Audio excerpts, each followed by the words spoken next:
वर्णिवेशरमणीय दर्शनम मंदहासरुचिराननाम्बुजं पूजितं सुरु नरोत्तमैर्मुदा धर्मनंदनमहं विचिन्तये।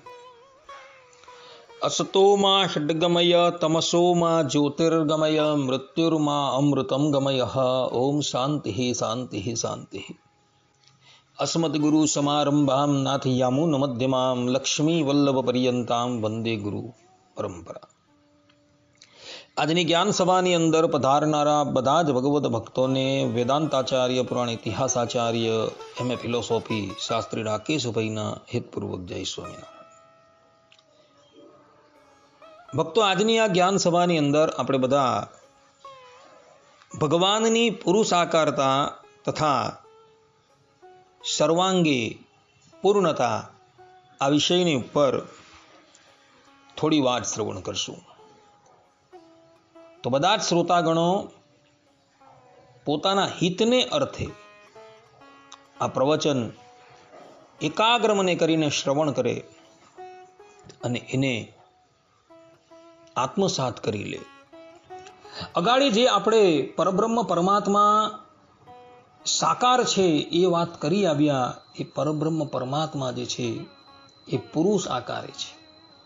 જેમ કે વેદોની અંદર કહ્યું છે, પુરુષમ ન પરમ કિંચિત સા કાષ્ટા સા પરાગતિ। ઋગ્વેદની અંદર પુરુષ સૂક્ત છે, એ પુરુષ સૂક્તની અંદર પણ કહ્યું છે કે સહસ્ત્ર શીર્ષા પુરુષ। વેદોમાં અન્ય સ્થાને પણ કહ્યું છે પુરુષ વિદઃ, અર્થાત કે પરબ્રહ્મ પુરુષ રૂપે છે। તૈતરીય ઉપનિષદની અંદર શ્રુતિ ભગવતી કહે છે, હિરણ્યમય પુરુષો દ્રશ્યંતે હિરણ્ય શ્મશ્રુર હિરણ્ય કેશ આ પ્રણખાત સર્વ એવ સુવર્ણ તશ્ચ યથા કપ્યાસમ પુંડરીકમ એવ અક્ષિણી। અર્થાત કે તે કમલનયમ પરબ્રહ્મ સુવર્ણ જેવા વર્ણવાળા છે, તેમના મસ્તક ઉપરના કેસ મૂછના વાળ પણ સુવર્ણ જેવા છે, વડે નખ શીખ મુખ મસ્તક વગેરે અવયવ યુક્ત હોવાથી તે પુરુષ આકારે છે। આ પ્રમાણે અહીં પણ સ્પષ્ટ રૂપે શ્રુતિ ભગવતી એવું કહે છે કે પરબ્રહ્મ પરમાત્મા જે છે એ પુરુષ આકારે છે। કારણ કે જે પુરુષ હોય તેને જ દાઢી મૂછ વગેરે હોય છે। સ્ત્રીઓને ક્યારેય પણ દાઢી છે મૂછ છે એ હોતું નથી, અને પરબ્રહ્મ પરમાત્માને દાઢી અને મૂછ હોવાથી એ પરબ્રહ્મ પરમાત્મા જે છે એ પુરુષ આકારે છે। ભગવાન વેદવ્યાસજીએ વેદાંત સૂત્રની રચના કરેલી છે, એમાં 1:21 અંતસ્તત ધર્મ ઉપદેશાત આ સૂત્ર આવે છે। આ સૂત્રના ભાષ્યની અંદર રામાનુજાચાર્યજીએ શ્રુતિ અને સ્મૃતિઓના પ્રમાણો આપીને એ વાત સિદ્ધ કરી છે કે પરબ્રહ્મ પરમાત્મા જે છે એ પુરુષ આકારે છે। વેદાંત સાર નામના ગ્રંથની અંદર પણ રામાનુજાચાર્યજી કહે છે, પુરુષાકાર પરમાત્મૈવ, અર્થાત કે પરમાત્મા પુરુષ આકારે જ છે, પરંતુ અન્ય કોઈ આકારે નથી। ગધડા મધ્યના 13મા વચનામૃતની અંદર પરબ્રહ્મ પરમાત્મા ભગવાન સ્વામિનારાયણ કહે છે કે એ મૂર્તિ તો અતિ સૌમ્ય છે અને મનુષ્યના જેવી આકૃતિ છે। ગધડા અંત્યના 38મા વચનામૃતની અંદર ભગવાન સ્વામિનારાયણ કહે છે કે ભગવાનનો અને મુક્તોનો આકાર જે છે તે પુરુષના જેવો દ્વિભુજ છે। લોયાના 4થા વચનામૃતની અંદર ભગવાન સ્વામિનારાયણ કહે છે કે નારાયણ તો સદા મનુષ્ય આકૃતિ છે। આ પ્રમાણે શ્રુતિ અને સ્મૃતિઓ પરથી એ વાત સિદ્ધ થઈ જાય છે કે પરબ્રહ્મ પરમાત્મા જે છે એ પુરુષ આકારે છે, પરંતુ બીજા કોઈ આકારે નથી। પરબ્રહ્મ પરમાત્મા સ્ત્રીના આકારે પણ નથી, પરબ્રહ્મ પરમાત્મા પુરુષના આકારે છે। કારણ કે વેદોની અંદર તથા સ્મૃતિઓની અંદર પરબ્રહ્મ પરમાત્માનું પુરુષ આકાર તરીકે વર્ણન કરવામાં આવેલું છે। આ પરબ્રહ્મ પરમાત્મા જે છે એવો સર્વ અંગથી સંપૂર્ણ છે, પરંતુ કોઈ અંગે એ ન્યૂન નથી।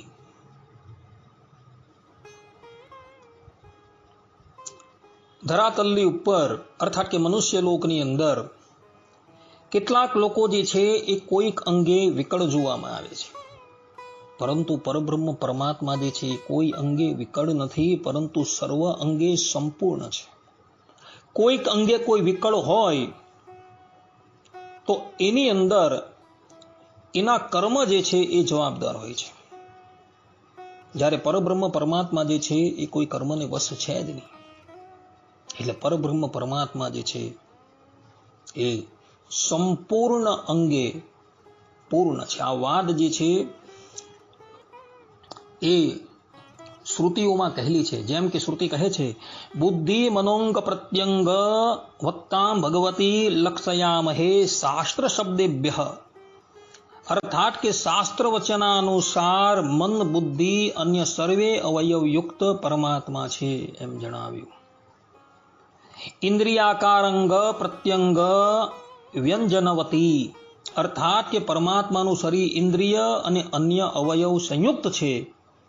આ પ્રમાણે રહસ્યામનાય નામના ગ્રંથની અંદર કહેલું છે. ધ્યાયેત દેવમ સમગ્રાંગમ યાવન્ન ચ્યવતે મનઃ. અર્થાત કે ત્યાં સુધી પરમાત્માનું ધ્યાન કરવું કે જ્યાં સુધી પ્રત્યેક અંગ મનની સાથે જોડાય નહીં. કારણ ભગવાન વિકલાંગ નથી. વડતાલના બીજા વચનામૃતની અંદર ભગવાન સ્વામિનારાયણ કહે છે કે ભગવાન છે તે કરચરણાદિક સમગ્ર અંગે કરીને સંપૂર્ણ છે અને લેશ માત્ર પણ કોઈ અંગે વિકળ નથી. આ પ્રમાણે પરબ્રહ્મ પરમાત્મા જે છે એ સંપૂર્ણ અંગથી પૂર્ણ છે, પરંતુ કોઈ અંગે એવો વિકળ નથી. સામુદ્રિક શાસ્ત્રની અંદર મહાપુરુષોના લક્ષણ બતાવેલા છે. એ બધા જ લક્ષણો જે છે એ પરમાત્માની અંદર જોવા મળે છે. અને એટલે જ માટે સત્સંગી જીવન પ્રકરણ 1 અધ્યાય 22માં શ્રી હરિના સર્વાંગ સુંદર દિવ્ય વિગ્રહનું વર્ણન કરી અંતે એવું કહ્યું છે, એવમ મહાપુરુષ લક્ષણ લક્ષિતમ. અર્થાત કે મહાપુરુષના શરીરના લક્ષણ જેવું આ શરીર છે. અર્થાત કે પરબ્રહ્મ પરમાત્માનું રૂપ જે છે એની અંદર મહાપુરુષોના શરીરની અંદર જેટલા પણ લક્ષણો જે છે એ બધા જ લક્ષણો જે છે એ જોવા મળે છે. વાસુદેવ મહાત્મયની અંદર પણ ભગવાન વેદવ્યાસજી પોતે વર્ણન કરે છે, રૂપાનુરૂપ સંપૂર્ણ દિવ્યાવયવ લક્ષિતમ. અર્થાત કે રૂપને અનુરૂપ સંપૂર્ણ દિવ્ય અવયવો સંપન્ન હોય તેને રૂપ કહે છે. આ પ્રમાણે પરબ્રહ્મ પરમાત્માનું જે રૂપ જે છે એ કોઈ પણ અંગે વિકળ નથી, પરંતુ સંપૂર્ણ અંગે પૂર્ણ છે. કહેવાનું તાત્પર્ય એ કે શાસ્ત્રોની અંદર જે મહાપુરુષોના લક્ષણ બતાવેલા છે, બધા જ મહાપુરુષોના લક્ષણો જે છે એ પરમાત્માની અંદર દ્રષ્ટિગોચર થાય છે. એ જ પરબ્રહ્મ પરમાત્મા ધરાતલની ઉપર જ્યારે અવતાર ધારણ કરીને આવે છે ત્યારે પણ એમનું રૂપ જે છે એ સર્વાંગે પૂર્ણ હોય છે. કહેવાનું તાત્પર્ય એ કે જે પ્રમાણે ભગવત ધામની અંદર રહેલું ભગવાનનું રૂપ જે છે એ સર્વાંગે પૂર્ણ છે, તે જ પ્રમાણે ધરાતલની ઉપર જ્યારે પરબ્રહ્મ પરમાત્મા મનુષ્ય યોનિની અંદર અવતાર ધારણ કરે છે કે દેવ યોનિની અંદર અવતાર ધારણ કરે છે ત્યારે પણ એ પરબ્રહ્મ પરમાત્માનું રૂપ જે છે એ સર્વાંગે પૂર્ણ જ હોય છે. આ પ્રમાણે શાસ્ત્રોની અંદર કહેવામાં આવેલું છે. હવે જરા આપણે સંપ્રદાયના કેટલાક અણસમજુ અજ્ઞાનીઓની વાત કરીએ તો કેટલાક ભગવત ભક્તો અને કેટલાક સંપ્રદાયના નામ માત્રના વિદ્વાનો પોતે એવું કહી રહ્યા છે કે અક્ષરધામનું જે ભગવાનનું મૂળ સ્વરૂપ છે એની અંદર ભગવાનને શિશ્ન અને ગુદા છે જ નહીં. અને આ પ્રમાણે કહી એ લોકો એવું કહેવા માંગે છે કે ભગવાનના ધામનું સ્વરૂપ જે છે એ કોઈક અંગે વિકળ છે. તો એ લોકોની આ પ્રમાણેની મૂર્ખતા ભરી વાતની ઉપર આપ્ત પુરુષોના રચાયેલા શાસ્ત્રો જે છે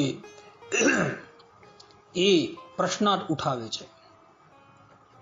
કારણ કે શ્રીમદ ભાગવતની અંદર, વચનામૃતની અંદર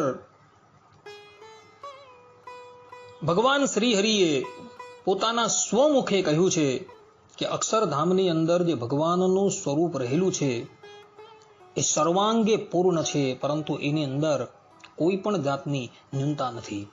જેમ ભગવાન વેદવ્યાસજી શ્રીમદ ભાગવતની અંદર તૃતીય સ્કંદ 28મા અધ્યાયના 18મા શ્લોકની અંદર પોતે લખે છે કે ધ્યાયેત દેવમ સમગ્રાંગમ યાવન ન ચ્યવતે મનઃ. અર્થાત કે શ્રી નારાયણ દેવનું સમસ્ત અંગો સમેત ત્યાં સુધી ધ્યાન કરવું કે જ્યાં સુધી ચિત્ત ત્યાંથી ખસે નહીં. અહીં સ્પષ્ટ રૂપે ભગવાન વેદવ્યાસજીએ લખેલું છે કે સમસ્ત અંગો સમેત. કહેવાનું તાત્પર્ય એ કે શ્રીમદ નારાયણ ભગવાનનું સ્વરૂપ જે છે એ સર્વાંગે પૂર્ણ જ છે, એની અંદર કોઈ પણ જાતની ન્યૂનતા નથી. અને આ જ વાત ભગવાન સ્વામિનારાયણે વચનામૃતની અંદર પણ કહેલી છે. વડતાલના બીજા વચનામૃતની અંદર ભગવાન સ્વામિનારાયણ કહે છે કે ભગવાન છે તે કર ચરણાદિક સમગ્ર અંગે કરીને સંપૂર્ણ છે અને લેશ માત્ર પણ કોઈ અંગે વિકળ નથી. આ પ્રમાણે ભગવાન સ્વામિનારાયણ પણ આ જ બાબતનું સમર્થન કરે છે કે ભગવાનના ધામનું સ્વરૂપ જે છે એ સર્વાંગે પરિપૂર્ણ છે, એની અંદર લેશ માત્ર પણ વિકળતા નથી.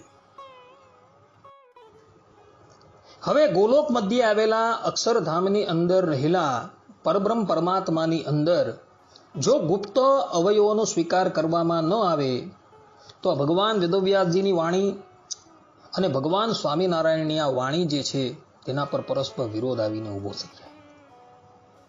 ભગવાનની તો વાત બાજુ પર રહી, અક્ષરધામની અંદર રહેલા જે સ્ત્રી પુરુષો જે છે તેની અંદર પણ આ ગુપ્ત અવયવો જોવા મળે છે. અને ગુપ્ત અવયવો હોવા છતાં પણ એઓને પરસ્પર કોઈ પણ જાતની વાસના જોવા મળતી નથી. આ વાતનું સમર્થન ભગવાન સ્વામિનારાયણે સત્સંગી જીવન તૃતીય પ્રકરણ 41મા અધ્યાયના 47મા શ્લોકની અંદર કરેલું છે. ભગવાન સ્વામિનારાયણ કહે છે કે નતુ કામ વાસના તેષામ સ્ત્રી પુંસાનામ પરસ્પરમ અસ્તિ ચૈકક રોમણોપી તેષામ તેજો અર્ક કોટિવત. વળી બ્રહ્મપુર ધામમાં વર્તતો જે સ્ત્રી પુરુષ વિભાગ છે તે આ લોકની પેઠે પરસ્પર કામ વાસનાને અનુસરનારો નથી. કારણ કે સ્ત્રી પુરુષ મુક્તો તો ભગવાનનો અનુભવ અને તેમની પરિચર્યાની જ એક કામના વાળો છે. અને આ જ બાબતનું સમર્થન જે છે એ મુક્તાનંદ સ્વામીએ ધામ વર્ણન ચાતુરી 7:1 ની અંદર પણ કરેલું છે. મુક્તાનંદ સ્વામી કહે છે ધામ વિશે અગણિત નર નારીજી દિવ્ય રૂપ સહુ અતિ અવિકારીજી ગોપી ગોપના વૃંદ અપારજી પૂર્ણ પરસ્પર કામ વિકારજી. આ પ્રમાણે ગોલોક મધ્યે આવેલા અક્ષરધામની અંદર સ્ત્રી પુરુષો છે, એ લોકોને ગુપ્ત અવયવો છે, છતાં પણ એ લોકોને પરસ્પર કામ વાસના નથી. તો પરબ્રહ્મ પરમાત્માની અંદર એ ગુપ્ત અવયવો હોય તો એની અંદર કામ વાસના કેવી રીતના સ્વીકાર કરી શકાય? જ્યારે શાસ્ત્રોની અંદર તો પરબ્રહ્મ પરમાત્માને નિત્ય નિર્દોષ કીધેલા છે. એટલે જે લોકો આ પ્રમાણેની કપોળ કલ્પિત વાતો કરે છે એ લોકોએ આ શાસ્ત્રોનું અવલોકન કરવાની ખાસ જરૂર છે. પરબ્રહ્મ પરમાત્માનું જે સ્વરૂપ જે છે એ સર્વાંગે પરિપૂર્ણ જ છે, એની અંદર કોઈ પણ અંગની વિકળતા નથી. કેટલાક ખૂણિયા જ્ઞાનીઓ જે છે એ એવું કહે છે કે આજ તો મહારાજ અક્ષરધામમાંથી પાધરા પધાર્યા, અર્થાત કે અક્ષરધામને ખાલી કરીને પોતાના મુક્તોને લઈને કલયુગની અંદર એ જ ભગવાન શ્રી હરિ જે છે એ ધર્મદેવ અને ભક્તિ માતાને ત્યાં જન્મ લેતા હતા. તો એ લોકોને કહેવાનું કે એ ધામ ખાલી કરીને ધરાતલ્લી ઉપર ધર્મદેવ અને ભક્તિ માતાના ઘરે પ્રગટ થયેલા ભગવાન શ્રી હરિના રૂપની અંદર પણ ગુપ્ત અવયવો જે છે એ જોવા મળે છે. કારણ કે વાર્તા સાહિત્યની અંદર સ્પષ્ટ રૂપે એવો ઉલ્લેખ જોવા મળે છે કે ભગવાન શ્રી હરિ દીર્ઘ શંકાએ ગયા, લઘુ શંકાએ ગયા. તો લઘુ શંકાએ ગયા હોય અને દીર્ઘ શંકાએ ગયા હોય તો શું એમને ગુપ્ત અવયવો ન હોય? અવશ્ય હોય. કહેવાનું તાત્પર્ય એ છે કે અક્ષરધામમાંથી પાધરા પધારેલા ભગવાન શ્રી હરિના આ મનુષ્ય રૂપની અંદર પણ ગુપ્ત અવયવો જોવા મળે છે. તો પરધામની અંદર એ ગુપ્ત અવયવો સ્વીકારવાની અંદર બાદ શું? એટલે જે લોકો આ પ્રમાણેની કપોળ કલ્પિત જે વાતો કરી રહ્યા છે તે લોકોને પૂર્વાપરનું કોઈ પણ જાતનું જ્ઞાન જ નથી. એ લોકો કેવલ ને કેવલ પોતાની કપોળ કલ્પિત વાતોના પ્રમાણ આપીને પોતાનો વાદ જે છે એ સિદ્ધ કરવાનો પ્રયાસ કરે છે. પરંતુ એ લોકોનો આ વાદ જે છે એ વાદ અશાસ્ત્રીય સિદ્ધ થઈ જાય છે. કારણ કે વચનામૃત અને શ્રીમદ ભાગવતની અંદર પ્રમાણો સ્પષ્ટ રૂપે ઉપલબ્ધ છે કે ભગવાન શ્રી હરિનું ધામસ્થ મૂળ રૂપ જે છે એ સકલ અવયવોથી પૂર્ણ જ છે. એની અંદર કોઈ પણ જાતની ન્યૂનતા નથી. જે લોકો આ પ્રમાણેની કપોળ કલ્પિત વાત કહે છે કે ભગવત ધામનું જે ભગવાનનું સ્વરૂપ જે છે એની અંદર શિષ્ણ અને ગુદા નથી, એ લોકોનો મત જે છે એ સંપૂર્ણપણે અશાસ્ત્રીય સિદ્ધ થઈ જાય છે. આટલું કહીને હું મારા પ્રવચન અહીં વિરામ આપું છું. સર્વે સંતુ નિરામયઃ, સર્વે સુખીનો ભવંતુ, સર્વે ભદ્રાણિ પશ્યન્તુ, મા કશ્ચિદ દુઃખ ભાગ ભવેત. અસ્તુ. જય સ્વામિનારાયણ.